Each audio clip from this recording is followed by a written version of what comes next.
Capítulo 3 Da arte de vencer sem desembainhar a espada.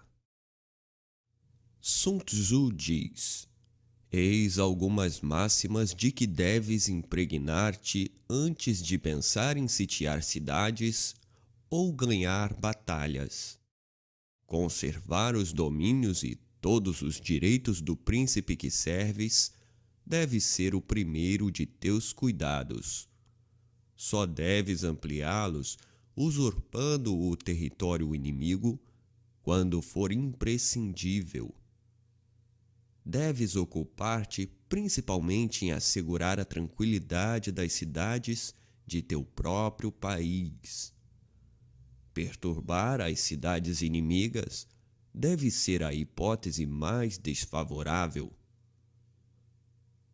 Deves pensar em colocar ao abrigo todos os vilarejos amigos. Somente a necessidade pode arrastar-te a irromper nos vilarejos inimigos. Deves impedir que os vilarejos e as choças dos camponeses sofram qualquer dano.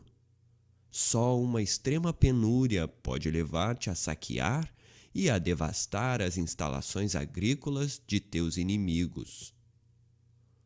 Deves almejar como aquilo que há de mais perfeito conservar intactos os domínios dos inimigos. Só deves destruí-las em caso de extrema necessidade.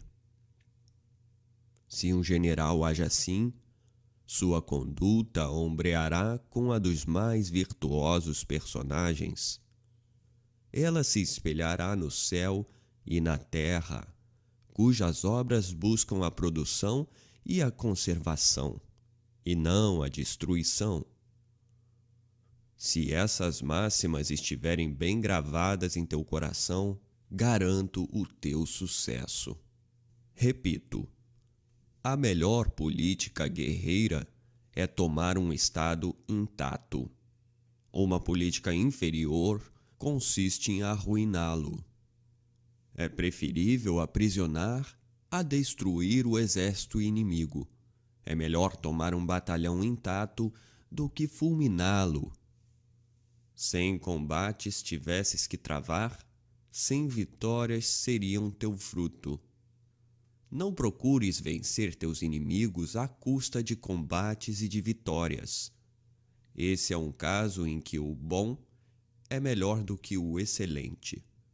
Quanto mais te elevares acima do bom, mais te aproximarás do pernicioso e do ruim. É preferível subjugar o inimigo sem travar combate. Nesse caso, quanto mais te elevares acima do bom, mais te aproximarás do incomparável e do excelente. Os grandes generais vencem descobrindo todos os artifícios do inimigo, sabotando-lhes os projetos, semeando a discórdia entre seus partidários, mantendo-o sempre acossado, interceptando reforços estrangeiros e impedindo-o de tomar qualquer decisão mais vantajosa para ele. Sun Tzu diz: é de suprema importância na guerra atacar a estratégia do inimigo. Sobressai-se em resolver as dificuldades quem as resolve antes que apareçam. Sobressai-se na conquista quem conquista o troféu antes que os temores de seu inimigo se concretizem. Ataca a estratégia do adversário na raiz. Depois, rompe suas alianças. Em seguida, ataca seu exército. A pior política consiste em atacar as cidades. Apenas consente nisso se não houver outra saída.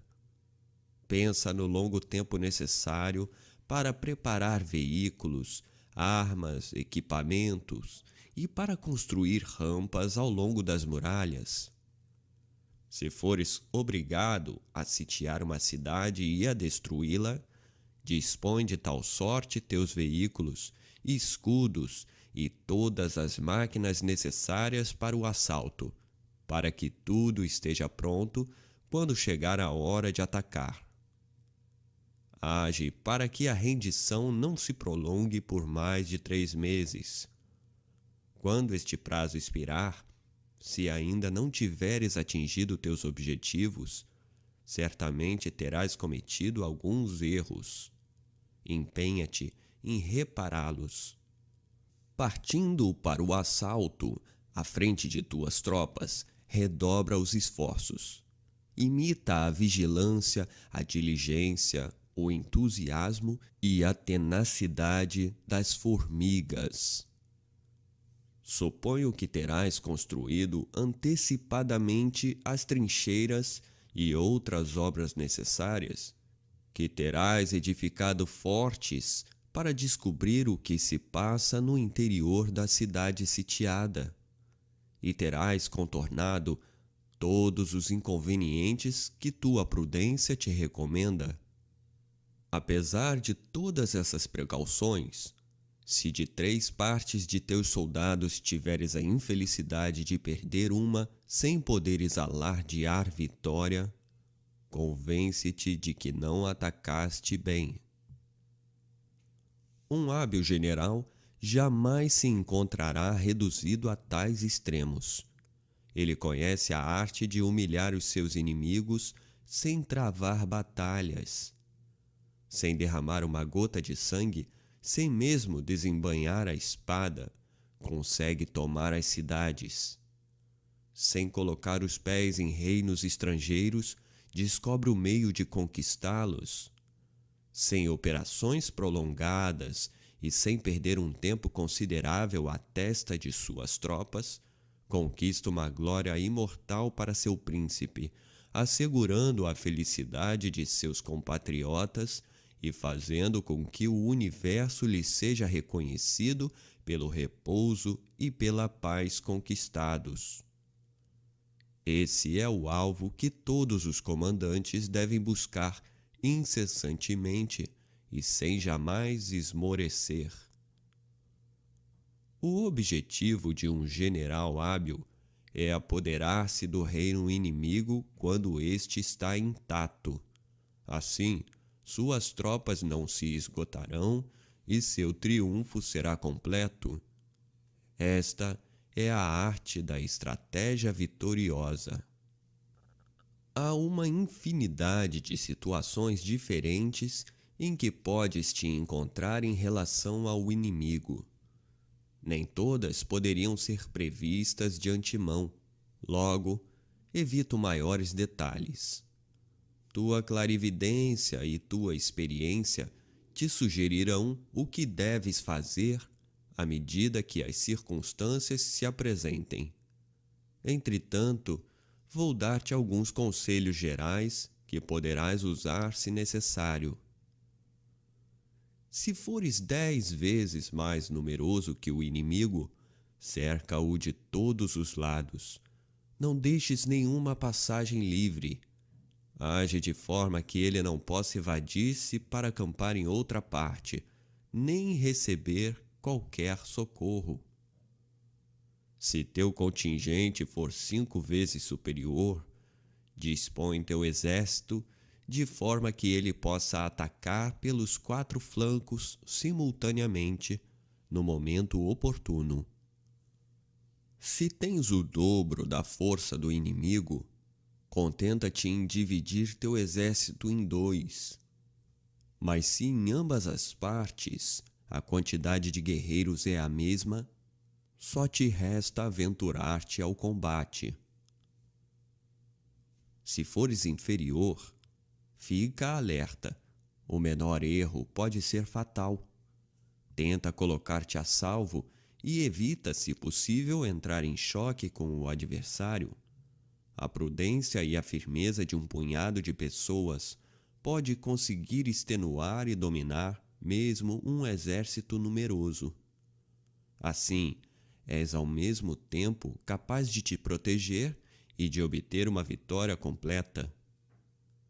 Quem está à testa dos exércitos é o sustentáculo do Estado. Se agir corretamente, o reino será próspero. Ao contrário, se o comandante não tiver as qualidades necessárias para desempenhar dignamente seu cargo, o reino sofrerá inelutavelmente as consequências e talvez fique à beira do abismo. Um general só pode servir bem o Estado de um único modo, mas pode arruiná-lo de diversas maneiras. É preciso muito esforço e uma conduta calcada na bravura e na prudência para ser vitorioso. Um só passo em falso põe tudo a perder. Um general pode cometer muitos erros. Se engajar as tropas no momento errado, fará com que ataquem quando não convém. Se não tem um conhecimento exato dos lugares onde deve conduzi-las, se lhes impõe acampamentos desastrosos, se as cansa inutilmente, se ordena que retrocedam sem necessidade, se ignora as necessidades dos que integram seu exército, se desconhece a ocupação a que cada um se dedicava antes de se alistar, a fim de tirar partido do talento individual de cada um, se desconhece o ponto forte e o fraco de seus subordinados, se não conta com a fidelidade dos mesmos, se não impõe a mais estrita disciplina, se carece do talento de bem governar, se é irresoluto e vacilante nas ocasiões em que urge ter pulso firme, se não recompensa adequadamente seus soldados quando de direito, se permite que estes sejam humilhados sem motivo pelos oficiais, se não sabe impedir as dissensões entre os chefes, um general que cometer tais erros tornará o exército capenga, esgotará homens, víveres e o reino, e se tornará a vítima infame de sua própria imperícia. Sun Tzu diz: no comando dos exércitos, há 7 males cruciais. 1. Executar cegamente ordens tomadas na corte, segundo o arbítrio do príncipe, sem se ater às circunstâncias. 2. Tornar os oficiais confusos, despachando emissários que ignoram os assuntos militares. 3. Misturar regras próprias à ordem civil e à ordem militar. 4. Confundir o rigor necessário ao governo do Estado e a flexibilidade que o comando das tropas requer. 5. Dividir a responsabilidade. 6. Disseminar a suspeita que engendra a desordem. Um exército confuso conduz à vitória do inimigo. 7. Aguardar ordens em todas as circunstâncias. Isso equivale a esperar autorização de um superior para apagar o fogo. Antes que a ordem chegue, as cinzas já estarão frias. No entanto, está escrito no código que se deve consultar um inspetor nesse assunto. É como se, ao edificar uma casa na beira de uma estrada, fôssemos pedir conselho aos passantes. O trabalho ainda não estaria terminado. Este é o meu ensinamento. Nomear um general é da alçada do soberano. Decidir uma batalha cabe ao general. Um príncipe esclarecido deve escolher o homem que convém, revesti-lo de responsabilidade e aguardar os resultados. Para vencer os inimigos, 5 circunstâncias são necessárias. 1. Saber quando combater e quando bater em retirada. 2. Saber lidar com o pouco e o muito, segundo as circunstâncias. 3. Compor habilmente suas fileiras. Mêncio diz, abre aspas, o momento oportuno não é tão importante quanto as vantagens do terreno, e tudo isso não é tão relevante quanto à harmonia das relações humanas. Fecha aspas. 4. Preparar-se prudentemente para afrontar o inimigo potencial. Não prever, dando como pretexto a inferioridade do adversário, é o maior dos crimes. Estar preparado, independente de qualquer contingência, é a maior das virtudes. 5. Evitar as ingerências do soberano em tudo o que executar, para a glória de seus exércitos. Esses são os 5 caminhos da vitória. Conhece teu inimigo e conhece-te a ti mesmo. Se tiveres 100 combates a travar, 100 vezes serás vitorioso. Se ignoras teu inimigo e conheces a ti mesmo, tuas chances de perder e de ganhar serão idênticas. Se ignoras ao mesmo tempo teu inimigo e a ti mesmo, só contará teus combates por tuas derrotas.